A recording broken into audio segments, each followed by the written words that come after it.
So at the moment we're up at Roddlesworth.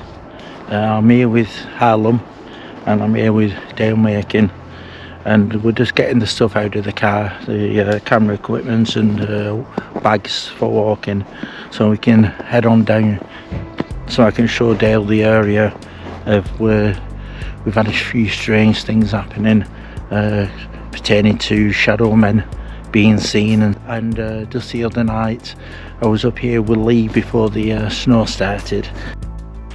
That's better. So we're in this area and we're walking round. We've just come from that area there, but as we got to these trees here, we got a sense of heaviness, a sense both getting goosebumps at the same time, and there is no reason for that to happen around here. You know, we're just walking through, we get a sense of goosebumps and a sense of like almost an heaviness in your head. Yeah, both feeling it at the same time. I mentioned it and Lee mentioned the exact same thing straight away. So we know there was somewhere around here, but that sense has now gone. We did stand around for a bit in the dark to see if anything would happen or if we could hear anything, but nothing. And the heaviness and the feeling just lifted, and now everything's back to normal. And we were in a particular area, and I lost my all the batteries on my camera equipment, and my torch just went down to zero, and I ended up walking back using the lights from the cameras to get back. That's the only thing that was working. Lee didn't lose any battery life, it was just myself.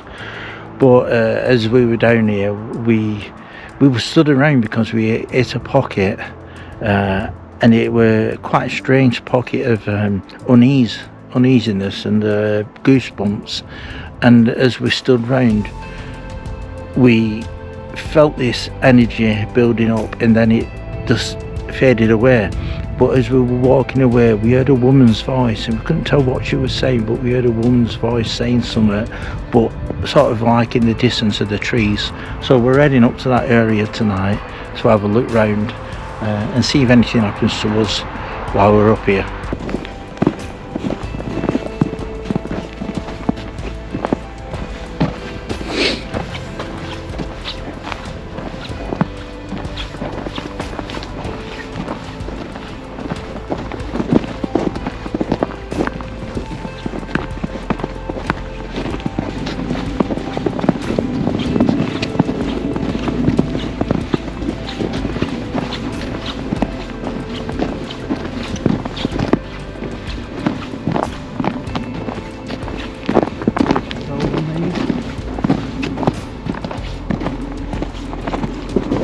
Just wait until I get there, right? And then you're gonna let go.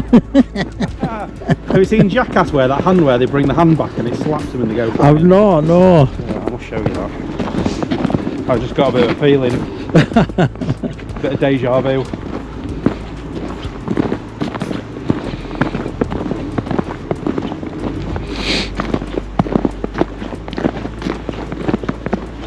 This place to your left is called Slipper Low. Slipper Low? And it's an old term, means burial mound. It's an old Viking word for what they would use for a burial mound. So there are actually bodies in the ground here somewhere? There probably is a body or urns with ashes in that have been buried at this particular spot. It's not been excavated that I know of. So yeah, and it's the car park we parked just outside is called Slipper Low car park, named after this. Right. In this area here is Slipper Low. You see, like where you got these that woman's voice, Mick? Is that where we're heading to, or is that close by, or? That's where we're heading to. That's where we're heading to. Yeah.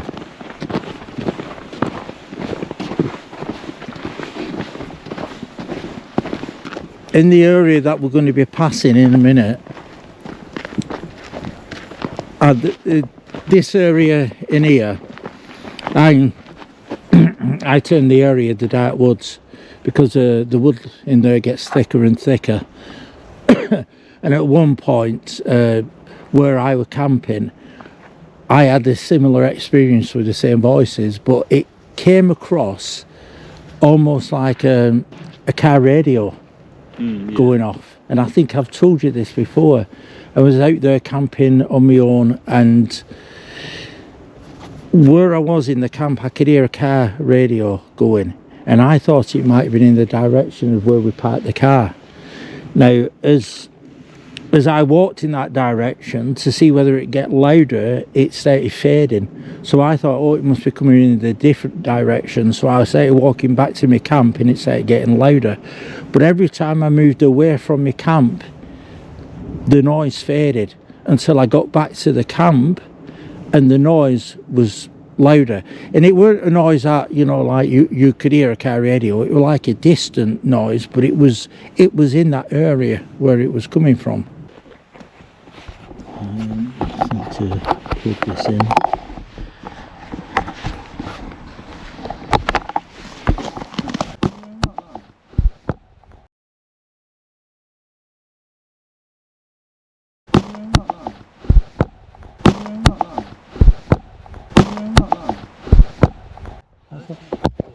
I thought it was wrong on that then. Yeah, there was something off in the distance. The breathing? Yeah, I was going to say it was like somebody going. Yeah. That's exactly what I heard. It was coming from behind Ireland, wasn't it?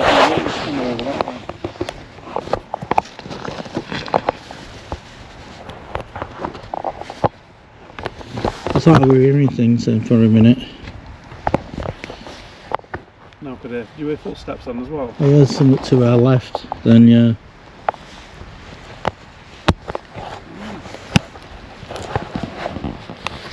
See, that's what I'm on about this place. You settle down sometimes and you'll start having weird things happening. My camera should have picked that up, whatever that was. That noise, yeah. Yeah, because it's quite a loud noise. I've got my hat over my ears. That's why I've worn this hat this time rather than the big thing that I usually wear, because it stops me from hearing things up. Yeah, they do, don't they? That's why I rather have my little like flat cap on and I can hear things. But yeah. I heard that with this over my ears. So there's two places in this area where we've had the shadow man sightings. One is a bit further to my left in the woods over there, where there's another fire pit in that direction. But this one fella who was a wild camper who came in here a lot, and he didn't live very far from this area, and he used to just over on the other side, it's nice and flat and soft, and he used to pitch his tent there. He'd have his fire here in this fire pit, and he had his seat at the time facing this direction, which is near a main road. It's the A675 going past. He sat here, and at this point it's almost twilight, you know, he could see things, and he didn't need his torch on. But as he sat here, he heard something in front of him move, and as he looked up he saw an outline of a person, but it was almost transparent. It was black but transparent, and he says it was waving, you know, like moving side to side as it was stood near a tree. At that point it freaked him out, because he's not used to anything like this. He's never had any paranormal experience or anything like that. He's never believed in the paranormal. And when I was talking to him about it, he said at one point he would have been the sort of person who'd laugh at someone coming forward with his own account of what happened to him. And he said it scared him that much. He sort of like got out of his seat, he scooped his bag up, he left his tent, and he actually left the seat there. And because it would have been easy for him to go straight forward, but he saw this thing towards where the main road is, but he ended up running in this direction to my left, and he ran through. And as he's going through all this underbrush and, you know, trees are hitting him, he said, as he's going along, and he gets to a point where there's a little brook. Now, it's a little brook, but it's very deep. It goes down very deep, and then deep on the other side, and there was no way he could have jumped from one side to the other without slipping and falling into this, because at that point the water had been coming down, and it made the sides all soft. So he followed it down to where there's a path on this side. He says as he looked behind him, thinking, you know, things were okay now, you know, he's not going to see anything, but as he turned round, he saw this thing, and it was doing the exact same thing it would do when he first saw it. It was stood there watching him at the side of a tree. He gets down over this river where they were like over this brook where there's stepping stones coming across. He gets on the other side and he's running along, and he hears noises behind him all the time. He's just hearing this constant noise of footfall. And because at that time I thought to myself, you know, this thing is almost transparent, and it's like an apparition or something, it wouldn't be making noises, it was following him. But as he was getting closer and closer to his van, because he parked his van in an area where we were going to park tonight, but we couldn't get to. And as he was getting closer, and he saw his van, and he saw the main road, and he started feeling a bit at ease about this.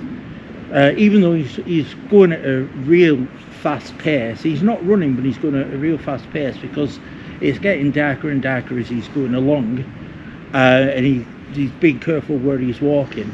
But as he gets near his van, he feels at ease. He turns round, and he says he turns round and he sees it. You can see my shadow here on this tree behind me. He said that's how close it was behind him, and that's what he saw. He saw the shadow there looking at him. Well, saying looking at him, he didn't see any eyes. I asked him about whether there were any eye shine or anything like that. He said it was a shadow, a transparent shadow that followed him all the way back to the van. Now he lives in an area of Manchester, in an high-rise flat with his family, because he said he was that scared of this. He's not been out since in any wooded area, and he won't even venture in any parks around the Manchester area where he lives.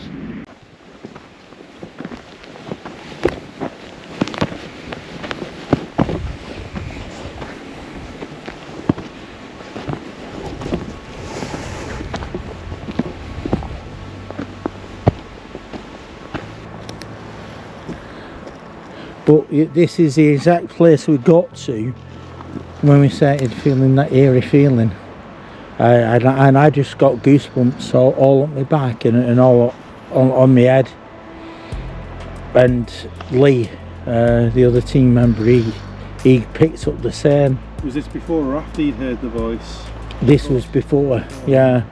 So we stood around here with the lights off to see whether anything would happen, because we have had, in this area, we've had things like that happening to us in the past. So we always tend to come and stand around here for a bit. Now it cleared, that feeling just cleared after a minute or two, and we turned the lights back on. Nothing had happened, and we carried on walking. There's a path here that takes you up to the top. In fact, we can do that path, and then it'll take us up to the road and back to the car that way. Yeah. So we carried on walking up here, and we got just beyond where you can't really see. We got to about that bit, and then we heard somebody shouting something, a female voice. Not. That's the wind blowing the snow down off the trees now, yeah. So we heard that female, like, distant voice, but it felt near, but it sounded distant. It sounds a bit strange me saying that, but that's what it was like. It was almost as though somebody were holding something up to their mouth and shouting down that. Just one word. And one female word as well. We knew it was female straight away. So we could actually walk that way and see if anything happens. Now we're going towards the dark woods as well, where I camped out. Oh, okay. That's where I go camping in there.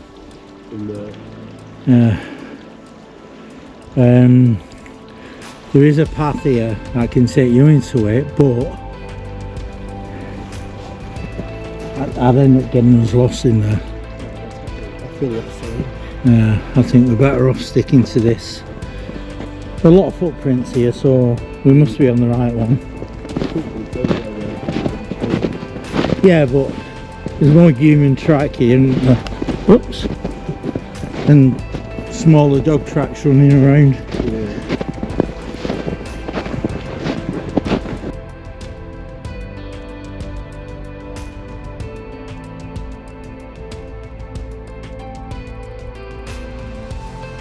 So after having a walk around Tockles, we've decided to head back over to Rivington, and we're going around where the dog man was seen around Rivington, near Rivington Castle. So we're having a walk around this area now.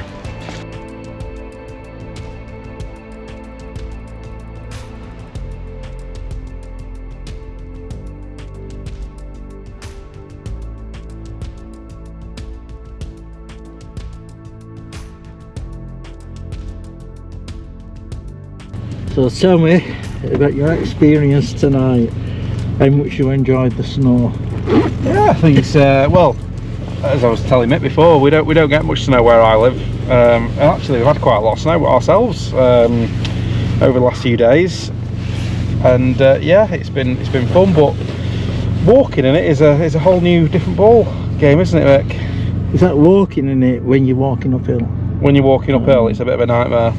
And is that hill steep as well, especially with all the ice on yeah, that? I mean, yeah, and I've never worn these snow boots before, and they're quite flat, and yeah, I found it quite difficult. I mean, they kept my feet warm, but they're very difficult to walk in snow. But where we were tonight, there was no shortage of snow and ice, was there?